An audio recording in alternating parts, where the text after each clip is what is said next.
Welcome back to the Crypto's Key Conversation. Today's April 1st, April Fool's Day. So be careful out there while you're watching videos and you're researching. There's a lot of jokes going around and a lot of false news. So be very wary about what you're looking at. In this video, we're going to take a look at a couple different things here. We're going to take a look at Library's tweet right here where they're talking about the SEC kind of pursuing them over this 4-year period. I wanted to show you this kind of funny animated video here that's kind of covering what's going on with the ETHgate scandal. And I wanted to cover digital asset investors tweet right here when he's talking about, getting the people's stories and the people's history out in regards of how they've been affected by what the SEC has been doing. And we're also going to be taking a look at some more stuff that's going on from Cathie Wood and their ETF being denied, Cynthia Loomis's defends owning Bitcoin, and so much more. So coming over here looking at CoinGecko, we're currently sitting at a $2.24 trillion market cap, currently at 2.6% for the day. And just kind of coming down here looking at it, 24 hours, we got a lot of green. Low numbers are green. Obviously, Bitcoin's still holding strong at this support level of 45, which was recently just resistance. So as you can see, 45 down here was major resistance, and we broke through that. Now we're kind of finding support here in this $46,000 range. So I'm not a technical analysis guy. I just been watching my TA guys that I follow and I trust.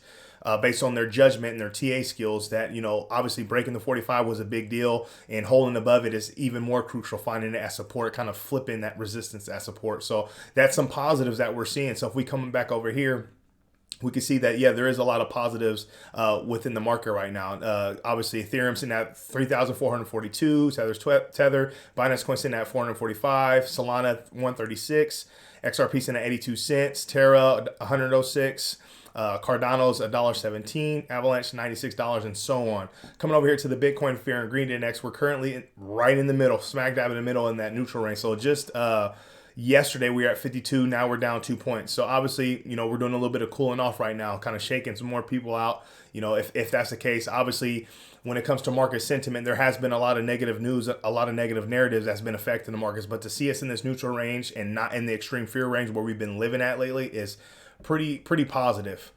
So coming over here, I wanted to cover Library's tweet here, and it says, in 4 years of pursuit by SEC, we spent millions of dollars, provided millions of pages of documents, and spent tens of thousands of man hours. In all that time, the SEC has never answered a question or provided feedback of any kind. We want to follow the law, but no one will tell us what it is. The SEC says to hire lawyers. We hire very expensive, accomplished lawyers, literally ex-SEC, and do what they say. The SEC says that is wrong. We say, how can we fix that? They say to hire lawyers. So this just is a perfect, example of just the foolery that these companies like Ripple and Library are dealing with when it comes to the SEC over-regulating by enforcement. This is crazy. Give us the clarity that we need in the space so the space can flourish and abide by the laws and, move forward in a positive light so the space can flourish. This is crazy. Coming over here, I wanted to play this. This is from Brian Monarch. It says, speaking of ETHgate, we're going to take a listen into this. I want to know what you think about this. I think Ether, when it was done in 2014, would pass this test. When I say pass, it means it's a security. It's a security. We love Ethereum, but isn't it a little weird that they only went after Ripple after making that statement? There once was a man named Gary. His actions towards crypto were scary. For one coin got his endorsement, while others policed by enforcement. They've got Gary and Hinman and Clayton. It's like Gacy and Hitler and Satan. It's the long losing battle that Gary is stuck with because he picked the wrong army to f*** with. I like that. I like the ending of that because that's the truth. I mean, they truly didn't anticipate. We'll just speak on one person right now. This man right here. Obviously, Jeremy Hogan and all the other parties that are involved, all make an impact. All of us that are truly, spreading the information, making videos, truly make an impact on what's going on. But Johnny Dean and the development of the class action lawsuit and building that force together to bring the fight to the SEC is absolutely massive. They did not anticipate this gentleman. They didn't anticipate us on Twitter and YouTube to come together as a decentralized community, to band as one family, one community, to fight for what's right within our space, to fight for the health and wellness of our space. And it's not just about Ripple or Library or XRP. It's about the entire space.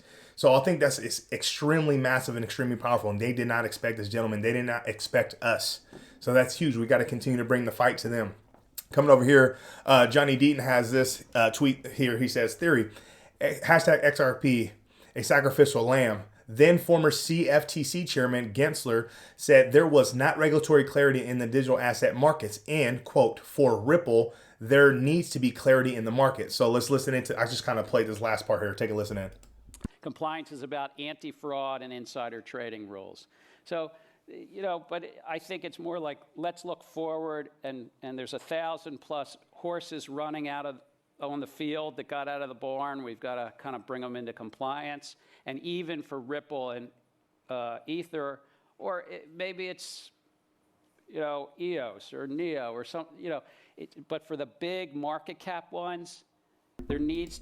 So do you notice how he literally emphasized Ethereum or XRP or, Ethereum and Ripple? Like he emphasized it. So just to show you how this thing was already in motion, well in advance. Like it was already known that, this was going to be a thing. And maybe not to the effect that, he envisioned it in particular. But as we kind of pulled together this Ethereum Free Pass timeline and ETHgate scandal and all these parties and members that are involved in this whole scandal, as you can see, the importance of the comparison of Ethereum, Ripple, and XRP. And then when it comes to Joe Lubin, the co-founder of Ethereum and the owner of and founder of Consensus, he's always bringing up XRP or Ripple within his conversations. And he says and he claims that it's not a competitor of Ethereum, and Ethereum's not competing with Ripple and XRP. But it's like, why are you always bringing it up? Why are you always comparing and referencing it? And as you can see, here just goes another component of that. And then he tries to kind of scurry in like, or other, assets like, an EOS or NEO. No. He was talking about the two big dogs. So let's listen in here. To be clarity in the market. And if the clarity in the market is that they're not securities, they might still be commodities, they might still need to comply with all those laws and so forth, but I think it's a period of time. But if you do an issue, long story short, needs to be clarity in the market. But now you're saying, oh, it's quite clear. It's quite clear. Makes no sense. And Johnny Deaton hit it on the head here. We're talking about, I think it's up here. Yeah, Pomp says, you all need better April Fool's jokes. And then Johnny Deaton says, the SEC really does protect investors. And I thought this was epic because it's a great punchline, one-liner, and it's April Fool's Day, so it's a complete lie, but it just made me laugh a lot. And I really enjoyed it, so I wanted to put it on here. The SEC really does protect investors. Absolutely, they don't. And speaking of protecting investors, I wanted to cover what Digital Asset Investor was talking about. He says, I was inspired by Johnny Deaton on how XRP holders have been affected, hurt, not protected by the SEC's actions against Ripple. After doing nothing for 8+ years and thus giving investors the impression it was okay to buy XRP, it's time to show the world how they've hurt and continue to hurt you and your loved ones by keeping your XRP frozen. Until this farce is over, I will be accepting videos from all of you and your family members. I encourage you to respectfully address Gary Gensler, Hester Pierce, Heron Lee directly. Send me a video of you and your family members. Tell your story. I will be showing them on my show, meaning Digital Asset Investor Show. If you aren't comfortable showing your face, record your voice. I can't show them all, but I'll pick the best. It's time the SEC, our politicians, hear from the real people with real problems about how they've been affected by a government that has turned its back on its people. Send me a DM with your videos. So I studied sociology in school, and one thing that I really admired and enjoy about my degree and going through school and my education was learning about the master narrative and people's history, kind of hearing the actual people that were in certain situations, just hearing it from their own mouths, whether it be through a letter, through an audio, through a video, wherever the case is, because the master narrative was going to take the overgeneralized concept or event and almost in a sense formulate it in the way they viewed it. But when you hear people's history, you see, the actions and the outcome and the repercussions in a different lens. So hearing, Digital Asset Investor come out and, he's taken this movement of getting the people's history, the people's stories, and the people's experiences from being affected by the SEC and their actions against Ripple, I think it's extremely powerful. And I think this is going to be massive. And as he posts videos and stuff, I'm going to make sure I retweet it and continue to spread the word and awareness of it, because I think the SEC and all these people that have hurt these the investors like us, these investors, and not even those people, the good people out there fighting the good fight, they all need to see this, because we can all relate to one another when it comes to how we've been affected by the SEC's overbearing and actions of enforcing by, overpowering, trying to over dominate and regulate the space, completely out of their jurisdictions and out of their rights, kind of doing it wrong. So I think this is powerful.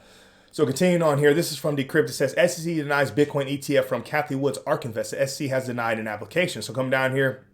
Clearly, we've been waiting for a Bitcoin spot ETF for years now. And, there's talks and talks of, it's going to happen here. It's going to happen at this time. It's going to happen this year.